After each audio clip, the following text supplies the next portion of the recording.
The Uncharted Territories is a podcast about seeing the unseen in the world of matter. Join me, Shara Prophet, the mind magic coach, and my partner, astrologer Scott Tajirian, as we take an esoteric look this season into the life, death, and afterlife of a variety of celebrities and public figures who lost their lives prematurely or unexpectedly. Well, welcome to the Uncharted Territories. I'm Scott Tajirian with Shara Prophet. Shara, it's so great to see you. Hey, Scott, it's good to see you too. I'm glad to be back. Yes. I'm very excited about our latest case. Oh my goodness. I think everybody else is going to be excited too. I mean, I want to get in, before we get into everything that you have to share and everything that I have to share astrologically, I want to know your personal relationship with this individual, Princess Diana. I mean, obviously you didn't know her, I didn't know her, but I feel like anyone who was alive back in the 80s and 90s had a personal relationship with this public figure. I mean, she's like the most famous woman in the world at a time. What was your experience like growing up and seeing Diana? Well, I just saw her as someone that was very connected to people, even though you would think that because of who she is, that she wouldn't be as connected to people. But I think that there was this duty about her. Like, she knew what her duty was. She knew what her assignment was. And she always stepped up to the plate to do it. So that's how I always viewed her. I didn't follow her a whole lot growing up. But when I did see her on the news, she was always giving back. She was always doing some sort of service. And people loved her. You know, she did it well. Whatever she was doing, she was doing it very, very well. And everybody fell in love with her. And for me, it was kind of like every time I would see her, it was just like, oh, that's cool. Like, that's awesome that she's doing that. You know what I mean? Like, she could not do any of those things if she didn't want to. You know, totally. She could be like, I'm not doing that, you know, and send somebody else and do it. But she would. And I could always see like the genuine care in her eyes, you know, even though it would just be a glimpse every now and again, I could just see it, you know, like, wow, she really gives a shit about this, you know, like, you know, so that was my experience with her from afar, you know, I could feel her genuine interest, generosity, and her wanting to do the things that she was doing. You know, there's a difference when you can tell people are doing it for publicity or they're doing it because they have to do it, because their publicists tell them they have to or whatever, versus somebody who's like, I'm present, my whole heart is into this, and I'm excited about doing it, and I want to keep doing it. Yes. That's what I got from her. Well, she's a Cancer sun. Okay. So when she was born, the sun was in Cancer. That's the mother. Yeah. The nurturer. That's the sign that's caring and ruled by the moon. It's about being kind. And she definitely had that about her in the situations that you're talking about. Now, she's an Aquarius moon. The moon was in Aquarius. Aquarius is about the community. That makes sense, yeah. So she was emotionally fulfilled by being connected to the community. So my experience with Diana growing up, I knew who she was, and it's not like I was super into what the royal family was doing. I was more into like football and basketball and that sort of stuff. But when she died, I have such a strong memory about that night. And in the following week, I was at my aunt's house. And I still remember this like it was yesterday. I'd walked into the bathroom and there was a Vanity Fair magazine and it was a picture of Diana. And I just remember being stunned by her beauty. She was on the cover of Vanity Fair, like literally the week before she died, it had come out. And she was photographed by the Peruvian fashion photographer, Mario Testino. And I encourage anyone who's listening to this to look up Princess Diana, Vanity Fair, Mario Testino. Is the most striking photographs I'd ever seen of her, and really of like anyone. She just insanely beautiful. Yeah. I mean, she was 5'10". Like she was more than just like, she had this presence. Like if she wasn't royalty, she could have been a model. You know, it was like striking looks that just in her eyes, and it just drew me in. And I just remember feeling so sad about what had happened. So I know we've got a long way to go. Oh yeah, this is going to be a long one. I'm not even done reading her. Like I'm not done reading her at all. This is going to be a multi-part episode. I don't know how many parts it's going to be. But we're taking our time with the Princess of Wales, Diana, because it's just she's a fascinating figure, a very complex figure. And just quickly, to go back to Mario Testino, I looked up his astrological code and was really stunned at how his astrological code connects with Diana's. And it's just profound to me that like the best photos that were ever taken of her were released right before she died. Wow. Mario Testino was born with the moon in Sagittarius at 21 degrees.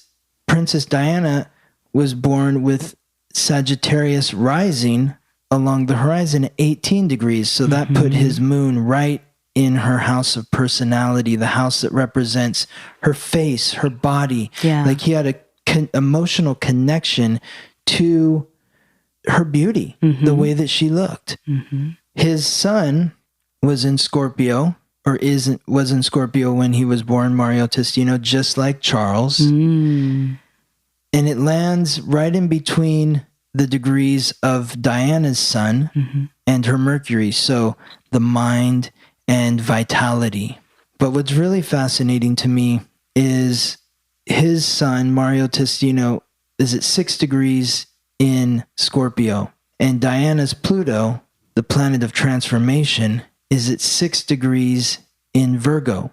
This is a very positive alignment between vitality and transformation. And I've read Mario Testino say that Princess Diana changed his life. It transformed his life. He went from being a very well-respected fashion photographer to being like the photographer for European royalty after he took those pictures of Diana. It like elevated him and opened up these doors that he had never been through before. And that's very fascinating to me. So let's move on to your introduction with Diana. Tell me, how did you call her in? What was she wearing when you called her in? What did she look like? What is her aura?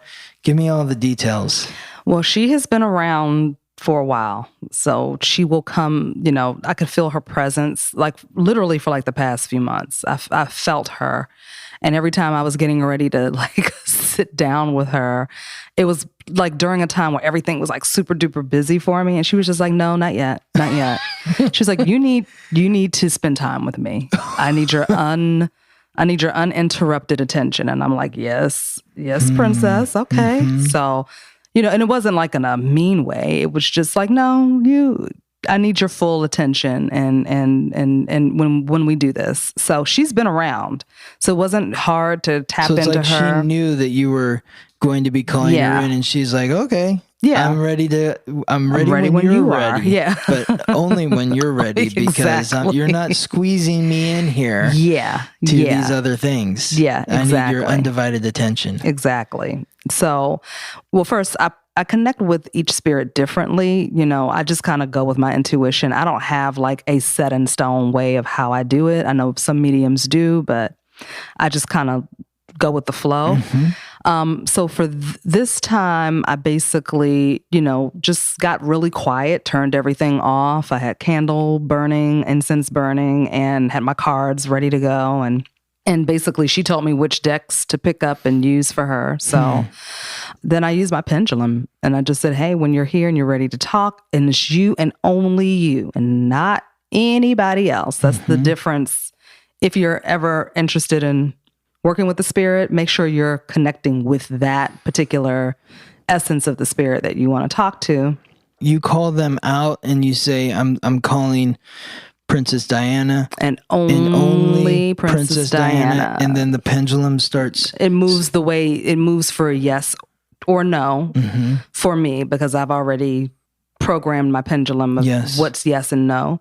And so it started moving in the yes motion, and we just got into it. And she just came in her wedding dress. I still don't know what her wedding dress looks like. I just knew that it was her wedding dress. Yes. I try not to do too much research just to make sure that, everything is coming in the cleanest way possible. And there's no there's nothing static. There's no static, or there's no I saw this online, so this is what it looks like. Right. So I don't know what her wedding dress looks like. I just could tell that it was her wedding dress. Okay, yeah. No, it was a lavish white gown for sure. Yeah. Like a giant train. Okay, that's exactly what I saw. Was it like the poofy tulle looking stuff? Exactly. Like a fitted bodice at the top. She had on white gloves, and she was holding what looked like a wand. I don't know if that was actually what she had in her wedding gown and her wedding pictures, but she was holding this long silver wand, but it had it was sparkling at the top, like it had diamonds at the top of it or something. But her crown, she had on a diamond crown. It was made of diamonds. Everything was just diamonds. And so she was in this room. I guess it was in the palace. I don't know, but it was, like a palace room. So, you know what I mean? Yes. If you've ever been in a palace, that's what it looked like. Instead of having ladies in waiting, she had men. There were men in powdered wigs, white pants, like fitted tight pants, and these blue and gold jackets. So she was coming to me from the other side.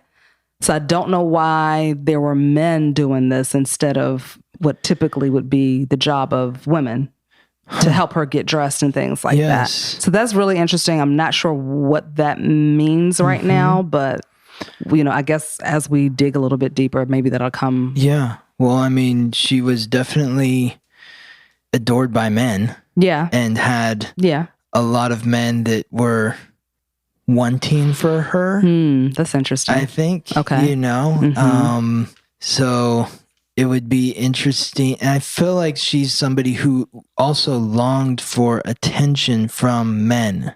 Interesting. So to be surrounded by that masculine energy makes sense.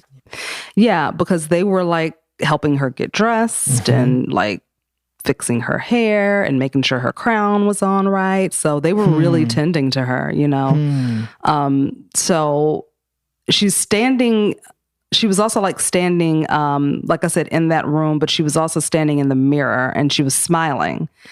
But while she was smiling, there was still this look of concern in her eyes. She was very concerned about something, but smiling, happy, genuinely happy, but concerned. I noticed that. She made it very clear, very apparent that I noticed that there was a concerned look in her eyes. So still not quite sure why yet, but we'll figure that it'll come out soon. Okay.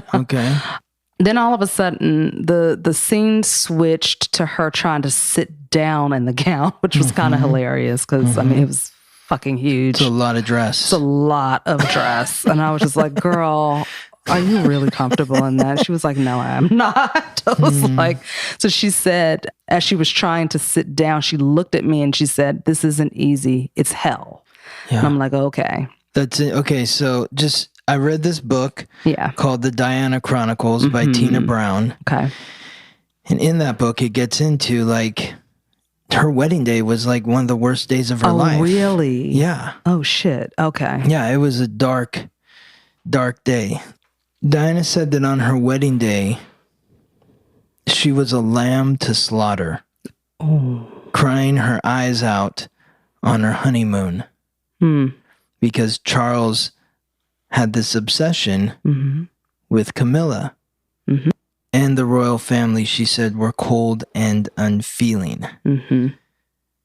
So. Okay. Well, that makes a lot of sense. While people are celebrating. Yeah. And longing to be like, oh, I wish I could be Diana, or I wish I could be with Diana. This is why I always tell people all the time. It's like, love your life, dude. Yeah, exactly. Everybody's going through their own personal hell. Yeah. You know, nobody watching TV that didn't know Diana on that day, which is like the most watched wedding in the history of weddings, would have known that she was going through hell. Yeah. In that circumstance. She is living out what every little girl that watches the Disney movies is fantasizing of. And for the other side, the men fantasizing that, having, wow, this beautiful woman is going to be my wife. And just the pain that was existing between those two people. Yeah. It's really fucked up. I mean, yeah. Wow, I had no idea that was what was happening on that day, because she was just trying to sit, and it was like she couldn't fit, which makes sense. She never really fit in. Exactly. And she couldn't fit where she was trying to sit, and then she just looked at me and she said, "This isn't easy. This is hell." And I was just like, "Damn." Yes. Oof. I don't want to be royal. No, thank you. Okay. Should I wait for this or should I say this now? What is it? She said she was pregnant when she died. Oh. Okay. That part I looked up, and the coroner, the whatever they call them, said no, there was no sign of her being pregnant, but she was. That's what she said to me. And they knew it. The royal family knew it. Well, that's something that Dodi Fayed's father had always claimed. Okay. Yeah, and she said it was Dodi's. But, you know, you read this book, The Diana Chronicles, and it goes far away from that. Okay. They point Dodi as like, he's a playboy. He was engaged to be married, like literally right before he connected with Diana. Okay. And his dad really wanted him with Diana because his dad, according to this book, had this thing where, you know, he's a foreigner. He's never being respected in the way that he wants to be respected in England. And so that's kind of like the ultimate coup to get his son with the mother of the king. Yeah, I mean, that's a good way to do it. Yes. Yeah. And so he left his other bride at the altar, basically, and started this romance with Diana. Meanwhile, Diana was heartbroken over the man that, according to this book, she truly loved, Dr. Well, it was 3 of them that she was really in love with. She said she had 3 significant affairs, and she loved each of them differently. Dr. Hasnat Khan was his name. I don't know their names. Yeah. So that was a big affair for her, and it was unrequited because they were together, but he also didn't want all that celebrity. Yeah. He's just a surgeon or whatever, and you know, wants to live a simpler life, and he's Pakistani, and I don't think his parents were on board with according to the book. Okay. But yes, she had trouble in the relationship department astrologically. You know, Venus, the planet of relationships, is squaring Uranus, the planet of the unexpected, the planet of rebellion. It's squaring the moon, the planet of emotions. The moon is opposing Uranus. So there is this unexpected nature to relationship, this volatility or need for independence. Yeah. And when you get married to the future king, you're not going to really have the independence that you want. Yeah. Because there's like a protocol for everything. So she said she had 3 lovers, and she said she was pregnant with Dodi's baby. This is what she said. So I don't know. Does she get in deeper into how she met Dodi? What? Not yet. Okay. This was all like, basically it just came in like a rhetoric, you know what I mean? Like a rant, I should say, So kind of like drinking out of a fire hose. Yeah. So it was just like coming out, and I'm like writing, and I'm like, okay, I don't know. All right, I'm just gonna write what's coming in. Okay. So she said she was pregnant when she died. She and said then what did she say after that? She said that the royal family knew it. Mm-hmm. That's where she left that. And then all of a sudden, these tunnels come in. That she died in a tunnel. Okay. Yeah. Okay. Well, these are different tunnels. Okay. That came in, and I don't know if they are connected in some kind of way, but these are tunnels underneath the palace. Oh, okay. With water.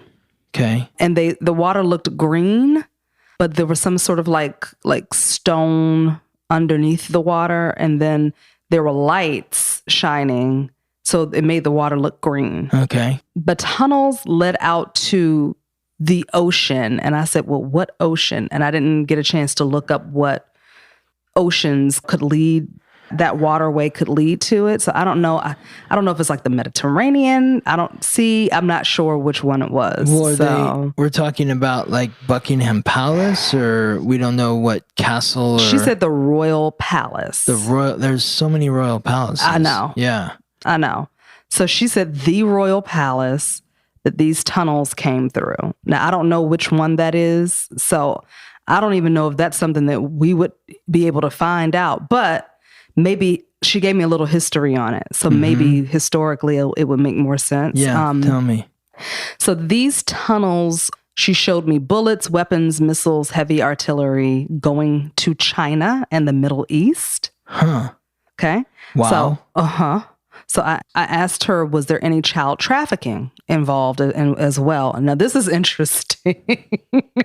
You went straight to the child trafficking. I just asked because so many rumors about it that the royal family have something to do with this. I'm like, was it child trafficking? And what's interesting is the queen came in, her energy came in, and she put her hand up and she said, please, we do not deal with low-level criminals. So maybe weapons, yes. But okay. So, but hold on a second. Yeah. Here. Help me understand the logistics of this, because the queen is still alive. Oh, I can still pull on her soul energy. Okay. And if she could feel, the queen is a magician herself. So if she can feel that somebody is tapping into the royal family, especially these tunnels, because she popped right in and was like, we do not deal with low-level criminals. So I don't know if she, But is child trafficking low-level criminals? Maybe she means, not money-wise. No, money-wise is big money in it. But does she really need money? She doesn't need money. Sure. I'm thinking more along the lines of moralistically, maybe. Okay. She's like, no, we don't do that. Okay. I don't know. But she didn't allow Diana to answer. No, she didn't. So what happened was, after she came in and said that, I backed up off of that question about the child trafficking. Then I was shown that these tunnels date back to the 14th century. Okay.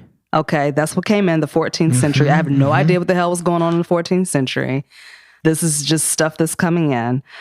They were used back then to safely transport goods imported from other lands to avoid theft. Okay. So when they were coming in and out of, I guess the palace was standing in the 14th century. I have no idea. Well, okay. So I'm thinking about Windsor Castle. Okay. That was built in the 11th century. Okay. It's right on the river Thames. Okay. It's not like at the ocean, but there's water. But the river nearby. leads to the ocean. Yes. Yeah. Exactly. So for some reason, that's what I was feeling is Windsor Castle. Okay. It's not that far from the river. Okay. And it is an old castle. Now, if we're looking at like Buckingham Palace, that wasn't built until the 17th century. So it wouldn't be that. It kind of feels like Windsor Castle would be what they're talking about, because that's just like a massive palace. It's not where the queen lives. Yeah. Though of course she has a residence there, but Buckingham Palace is really close to the River Thames too. So, Okay. but that's 17th century is when that was built. Yeah, it was built in 1703. So really, it was built in the 17th century, but wasn't completed until the 18th century. Okay. So yeah, she was specific about it being 14th century.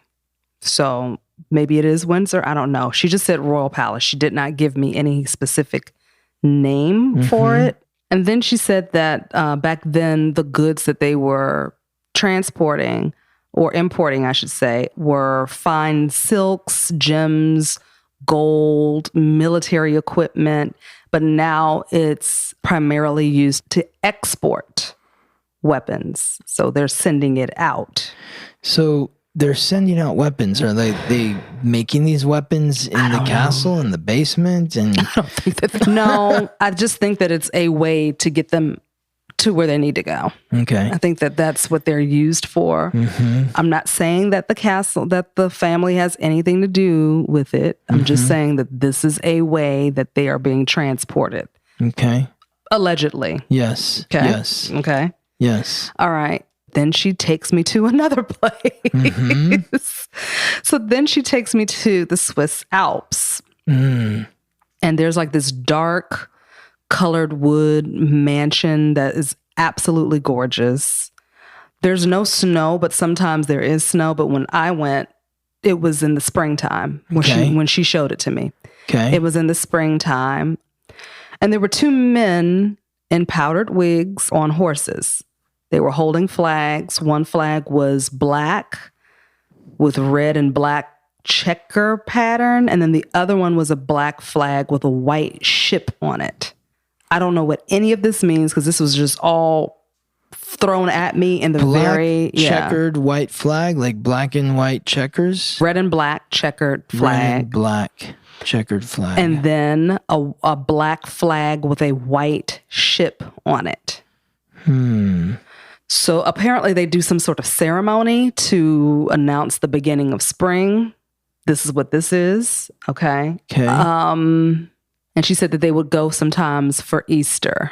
Okay. Vacation or whatever, or the ceremony or what have you, I guess. And she said she hated these trips because she was always ignored. She always felt like an outsider, like she didn't belong. And no matter how hard she tried, they would just ignore her. If she would say something, they would just kind of look and just start another conversation. So eventually she said she stopped trying and then she said, I started being by myself and doing exactly what I wanted to do.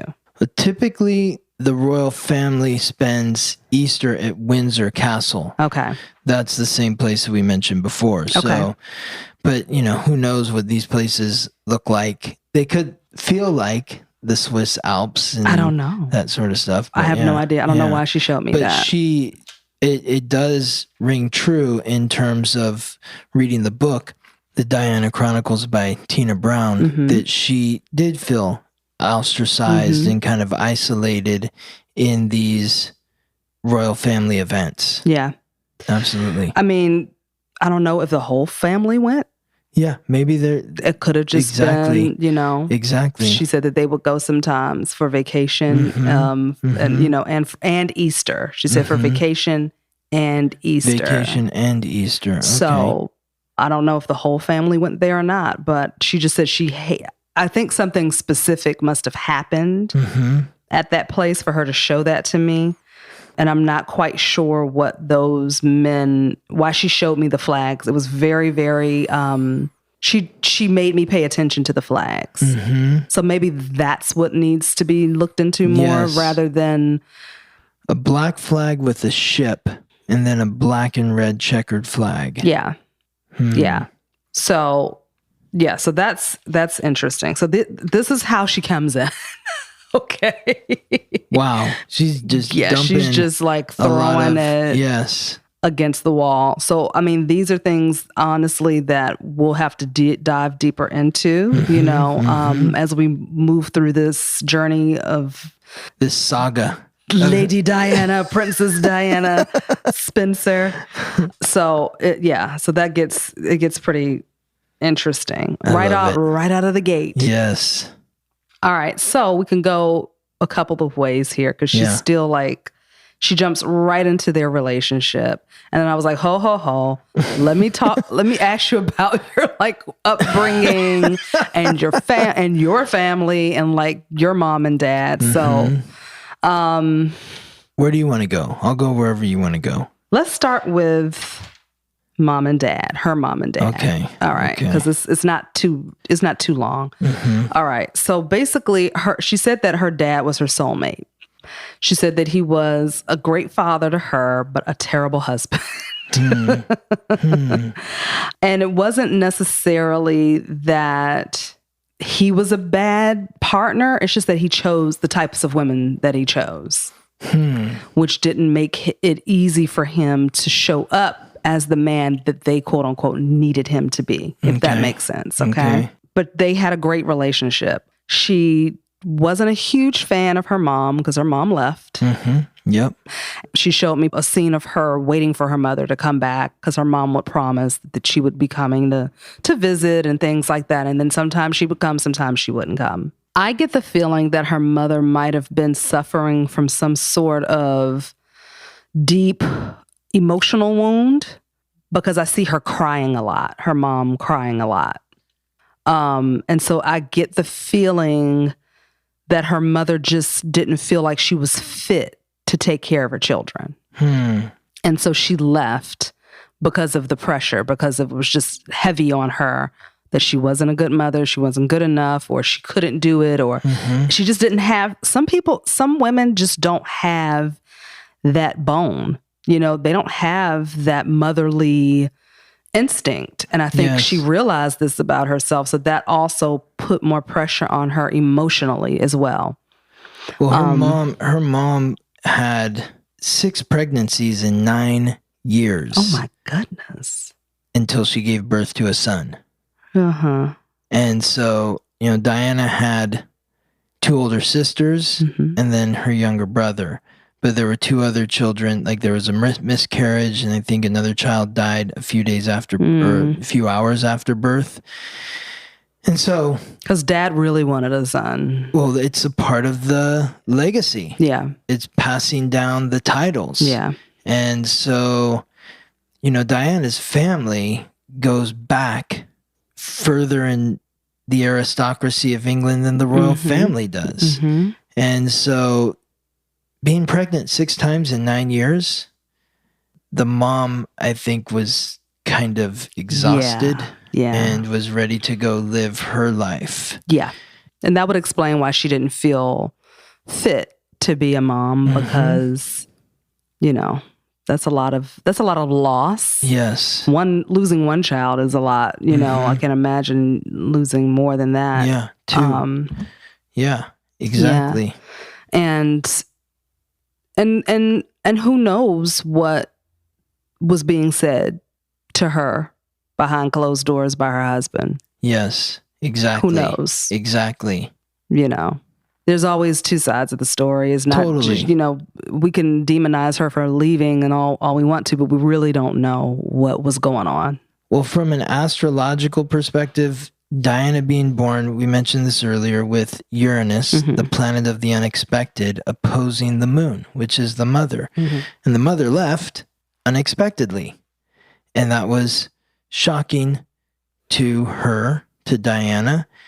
And then Venus squaring the moon also. That creates tension between, these are the 2 feminine planets. The goddess of love, Venus, and then the mother, the moon. And so that creates tension with the mother. Absolutely. Okay. And I mean, it makes sense because she's born, you know, with that energy of struggling in relationships, you know. And who's to say that part of the fantasy that she was in love with was having a great relationship with her father since her mother was gone? Exactly. You know, but she said that he was her soulmate. So that's how she saw him until the end. So, well, she also felt betrayed by him too when he went and married someone else. Yeah, without even telling the kids. Yeah. He just went and married someone else and the kids found out after the fact. So in the book, it says that Diana slapped him across the face. Oh, wow. Yeah.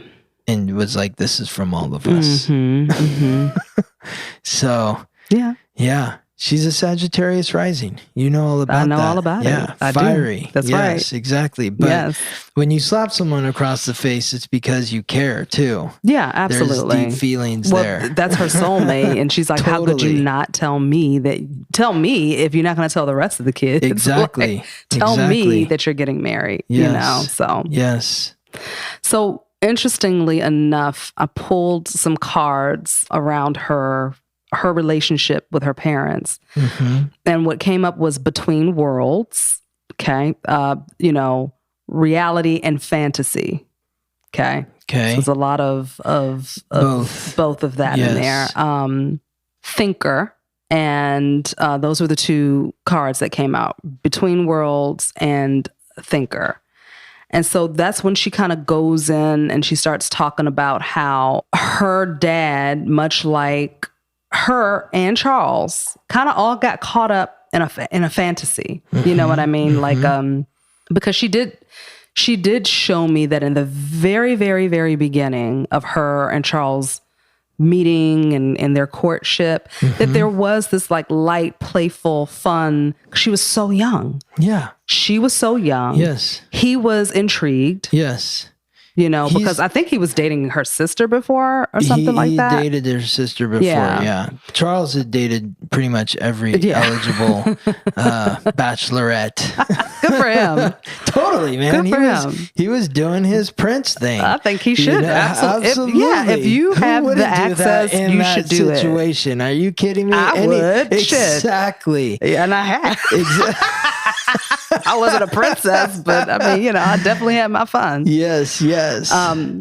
But she said that they were all kind of living in this fantasy when it came to relationships. Like they wanted the love, the sweetness, the kind of like whimsical fairy tale type of relationships, right? So they would try to make that happen in every scenario. But that just, it didn't really play out right in the best way for any of them. No.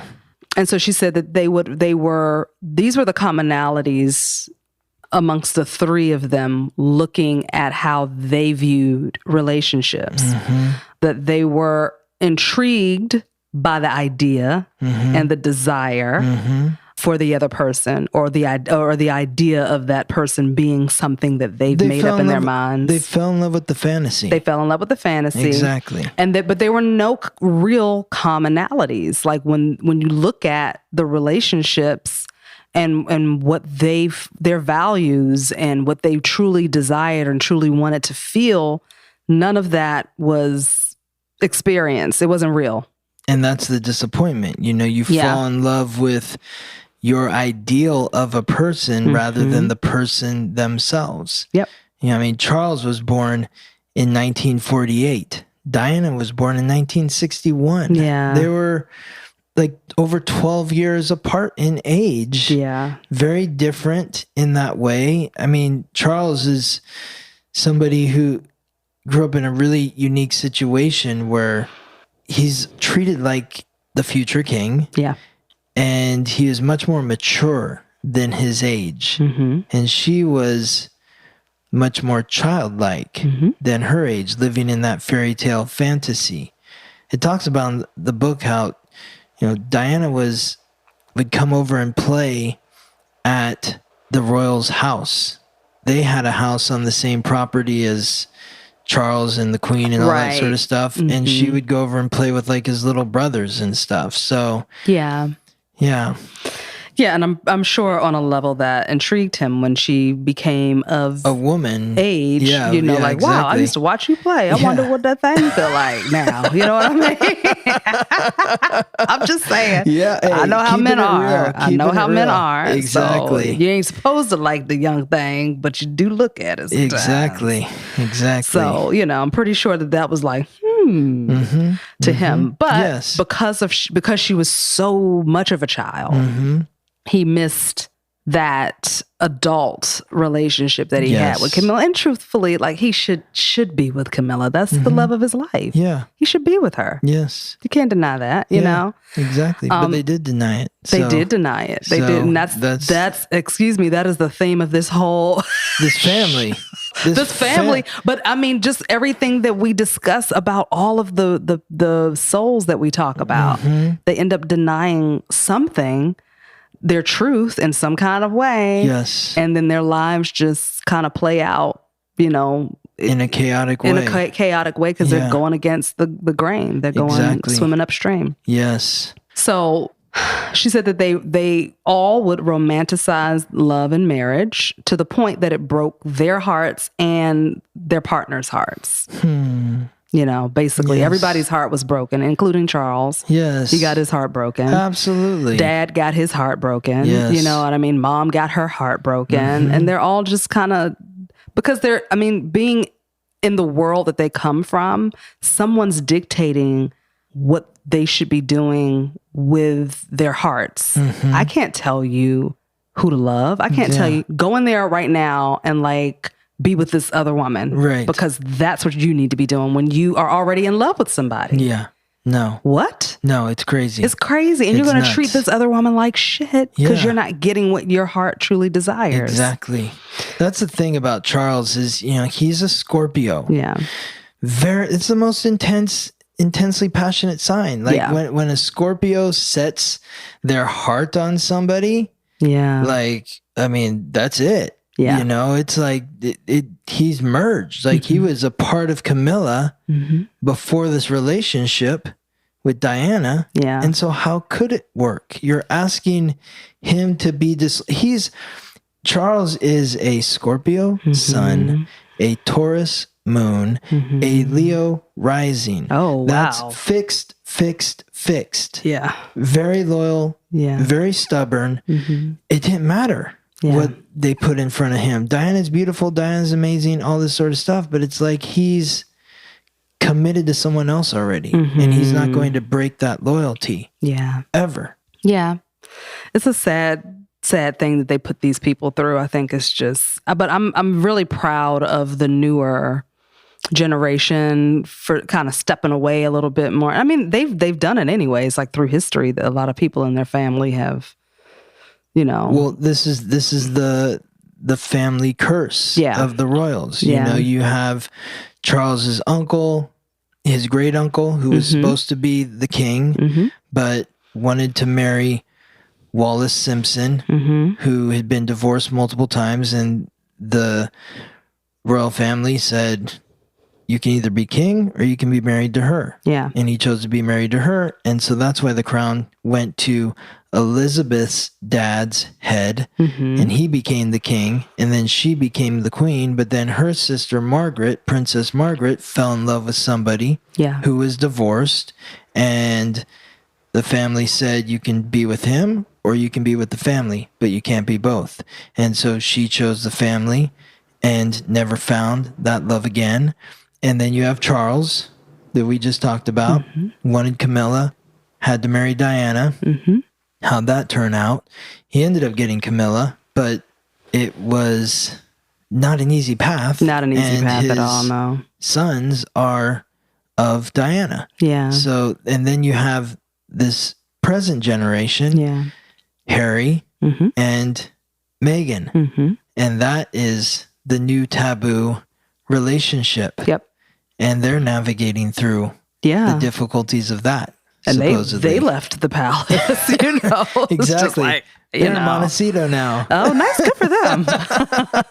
Get some sun. California royalty. Yeah. Get you some sun and eat some oranges.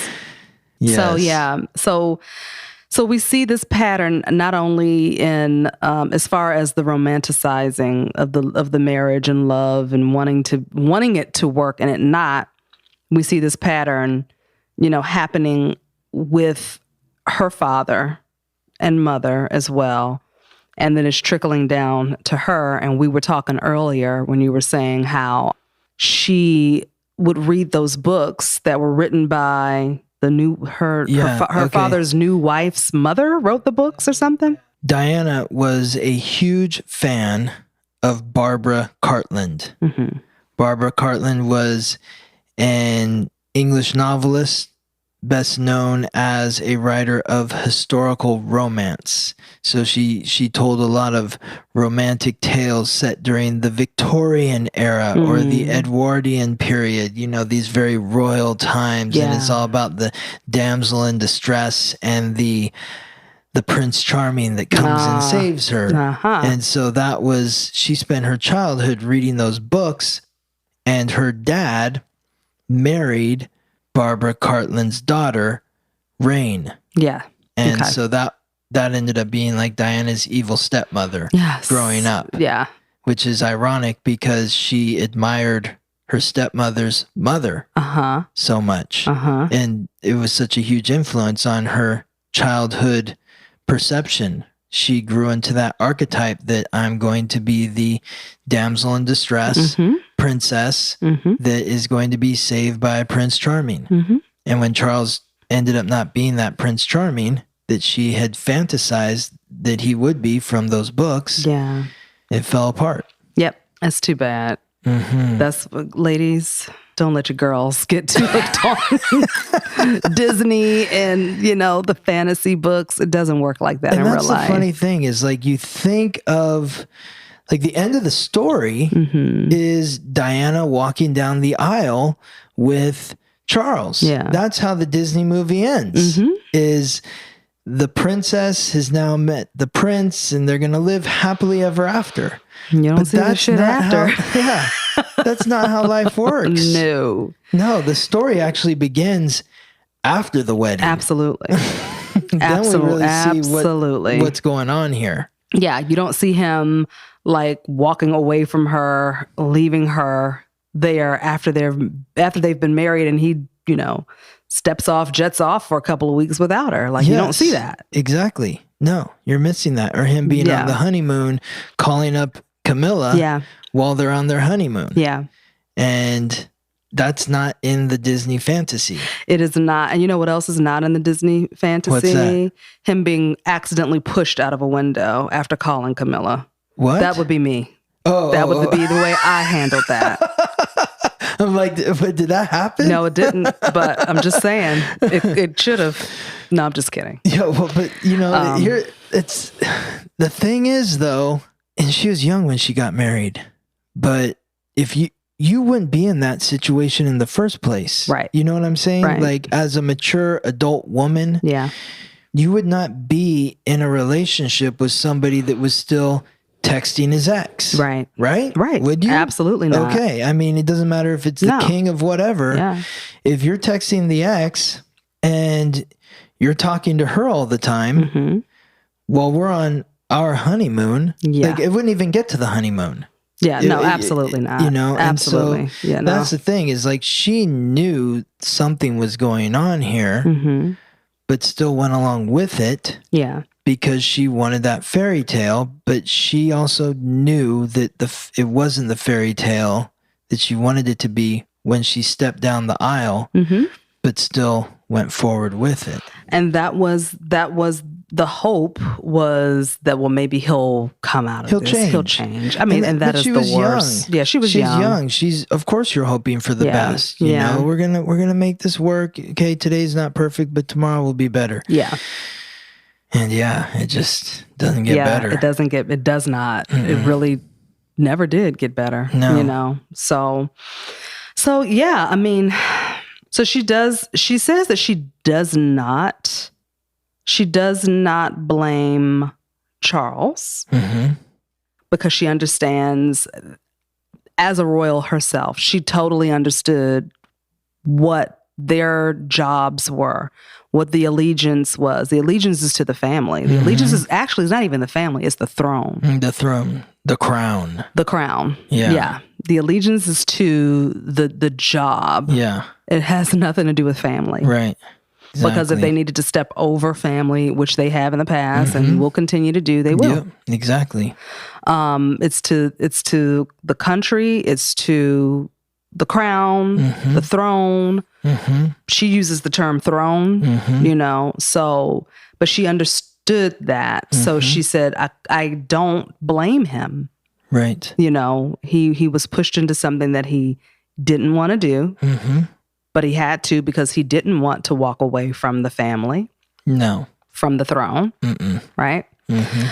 And also, there's not a lot of love. He didn't receive a lot of love and doting and things like that either. So, you know. The queen is not necessarily a warm and fuzzy character. No, she's not. You know, she's a Capricorn rising. Right. Capricorn rising is very, they don't show emotion. And it's not that she doesn't have emotions, but Capricorn is earth. And so the rising sign is what you show to people you don't know in situations where you're uncomfortable, places where you're unfamiliar, if you ever feel threatened. Yeah. And so on her outer shell, in that way, she's the goat.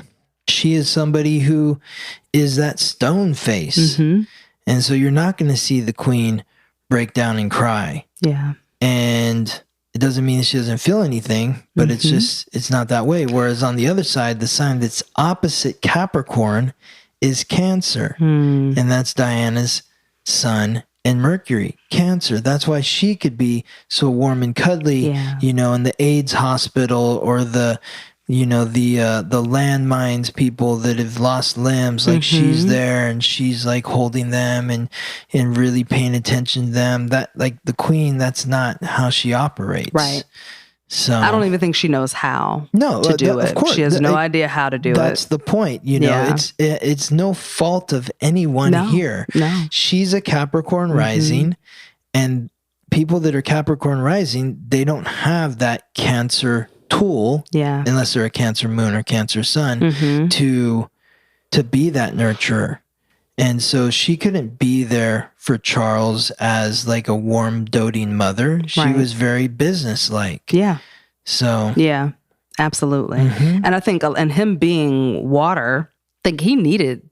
Scorpio is very sensitive. Yeah. So it's interesting because Diana isn't the only Cancer in Charles's life.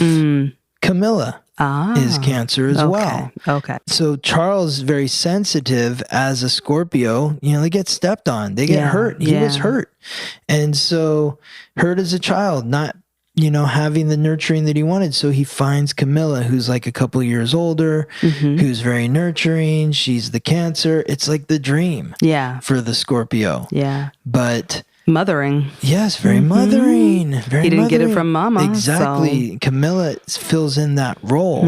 That's what Camilla does. Because Camilla was born in 1947. Charles was born in 1948. So it's not a large gap, but still, when you're a young man and think if you're like a senior in high school and you're dating a girl that's a freshman in college. Yeah. That's a big deal. That's a big deal. Like you're like, whoa, you're sprung. And she was married when they were dating initially, right? No. Oh, okay. Not initially. They were together before she was married, but she had this boyfriend who she married before they were dating. So she was already involved with Andrew Parker Bowles when Charles met her and started, interacting with her in a romantic way. She had this other boyfriend. It's very, very incestuous in a way because Andrew Parker Bowles, also had flings with Charles's sister, Princess Anne. And so it's such a small, it is quite incestuous. Circle, yeah. Such a small circle. All these there's not a lot of royals. Well, that's the thing. You just when you look stick at all with your kind. Exactly. When you look at all the people that Charles dated and all the different damsels in distress or whatever, it's not just some random girl off the street. Right. They all come from some sort of aristocracy. It's a very small club. And so Camilla and Andrew Parker Bowles were a thing, but then she was with Charles, and then when it became clear that her and Charles weren't gonna get together long term, she married the other dude. That's it. That's how it happens. Yes. So Okay, so there's other stuff to get into. Do you want to get into that now, I or think do you want to? That's a good place to stop. Yeah. Okay. Let's pick it up in the next episode. Yes, indeed. Because I know we could just ramble on for the next several hours. Yes. But it's so fascinating talking about this and digging into these royals, because they're really the ultimate public figure. Mm-hmm. They're known across the world, and their lives are documented. Yeah. And it's fascinating. So thank you, Shara. Yeah, thank you. You're welcome. This has been fun. Yes. And thank you, Diana Spencer. Thank you, Diana Spencer. We're looking forward to connecting with you again in the next episode. Yes. And thank you to our listeners as well. Yes. You've been listening to The Uncharted Territories, where we see the unseen in the world of matter. If you would like to support the podcast, subscribe. We've talked a lot about the subconscious mind and the importance of healing our wounds from the past. As an energy healer and a certified hypnotherapist, I help people understand how the mind works so they can harness the energy of the subconscious and tap into their inner power and make those positive long-term changes in their lives. If you're ready to make that change, you can book a session with me by connecting at opendoorhypnosis.com. I look forward to working with you. If you'd like to learn more about who you are, where you come from, why you're here, and what you're meant to do with your life, contact me, Scott Tajarian, at theweeklytransit.com, and we will take a close, detailed look at your astrological code.